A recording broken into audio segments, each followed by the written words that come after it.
थके दिखते हो। तुम दुकान से आते हो, थक जाते हो, तुम्हारे हाथ में पानी ला कर देती, तुम्हारे लिए भोजन बनाने का काम करती है, सब कुछ करती है, आगे बढ़कर तुम्हारा आदर करती है।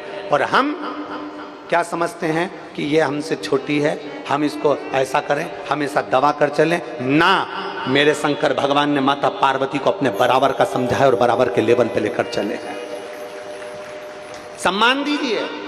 तुम काम कर रहे हो तो वो भी काम कर रही है, तुम कमा रहे हो तो वो भी घर में कार्य कर रही है, एक बराबर का काम करती है, एक बराबर का। और किसी किसी नौकरी करने वाली मेरी जीजियों को देखना, सर्विस करने वाली मेरी बहनों को देखना, सर्विस करने वाली मेरी बेटियों को देखना।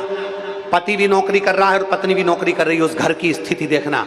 पति नौकरी पर जा रहा है, पत्नी नौकरी पर जा रही है। पति नौकरी पर जाने से पहले अपना काम करता है, तैयार वैयार होगा, सामान लेगा, चलेगा। पत्नी नौकरी पर जाने से पहले अपने बच्चों की व्यवस्था करती है। पत्नी नौकरी पर जाने से पहले अपने घर की व्यवस्था करती है। पत्नी सुबह उठकर नौकरी पर जाने से पहले सारी व्यवस्था कर कर जाती है। तुम भी नौकरी से आते हो, वो भी नौकरी से आती है। तुम भी सर्विस से आते हो, वो भी सर्विस से आती है। तुम सर्विस से आते हो, बैग पटक कर सोफे पर बैठकर रिमोट लेकर टीवी देखने बैठ जाते हो, और वो सर्विस से आते से ही, कपड़े बदलते से ही रसोई घर में जाकर तेरे लिए चाय बनाकर लाकर देती है।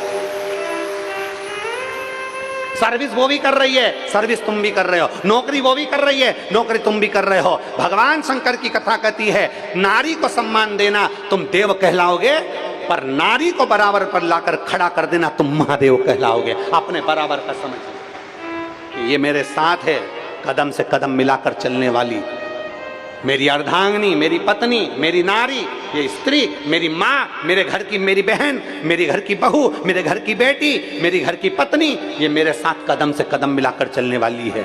मेरी दुख की घड़ी में मेरी पत्नी, मेरे माता, मेरे पिता, मेरी बहन, ये मेरे साथ खड़े हैं। मेरी तकलीफ में मेरे साथ खड़े हैं। घर की स्त्री को तुम अपने बराबर का समझोगे तो दुनिया में कभी नहीं हार सकते, आगे बढ़कर निकल कर चले जाओ। स्त्री को बराबर पर लाइए। पति झिझक कर देता है, तुझ में अकल नहीं है, चल भाग यहां से, तू तो मूर्ख है, तेरे को क्या बताऊं, क्या सारा दुकान का टेंशन तेरे को दे दूं, चल, तेरे में अकल नहीं है। और जब फंस जाते हो तब वो ही अकल देती है।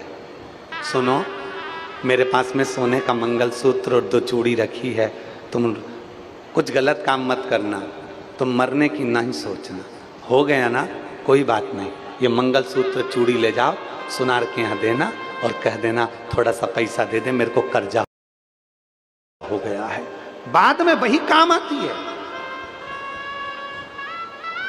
और फिर निवेदन करूंगा, दुख की घड़ी में जैसे घर का सोना दुकान पर चले जाता है, पैसा आ जाता है तो तुम्हारा कर्जा चूक जाता है। दुख की घड़ी में अगर सोना दुकान पर जाता है, दुख की घड़ी में तुम्हारी जमीन गिरवे रखाने के लिए जाती है, तो निवेदन करूंगा, दुख की घड़ी में सोना दुकान पर जाए, जमीन गिरवे पर जाए, उससे पहले तुम मेरे महादेव के चरणों में 1 लोटा जल चढ़ाने चले जाए। अगर तुमने महादेव को 1 लोटा जल चढ़ाना प्रारंभ कर दिया, शिव जी के मंदिर में जाना प्रारंभ कर दिया, कितना भी दुख है, कर्जा हो गया, जमीन चली गई, जायदाद चली गई, बच्चों का विवाह नहीं हो रहा, बेटी का संबंध नहीं हो रहा, ये कंपनी नहीं मिल रही, नौकरी नहीं मिल रही, सर्विस नहीं मिल रही, ये दुख आ गया, बीमारी आ गई, 10 जगह जाने से पहले तुम्हारा धन दुकान पर जाए, उससे पहले तुम मेरे महादेव के मंदिर जाना चालू कर दो, शंकर के मंदिर जाना चालू कर दो, शंकर का गुणगान करना प्रारंभ कर दो, श्री शिवाय नमस्तुभ्यम बोलना प्रारंभ कर दो।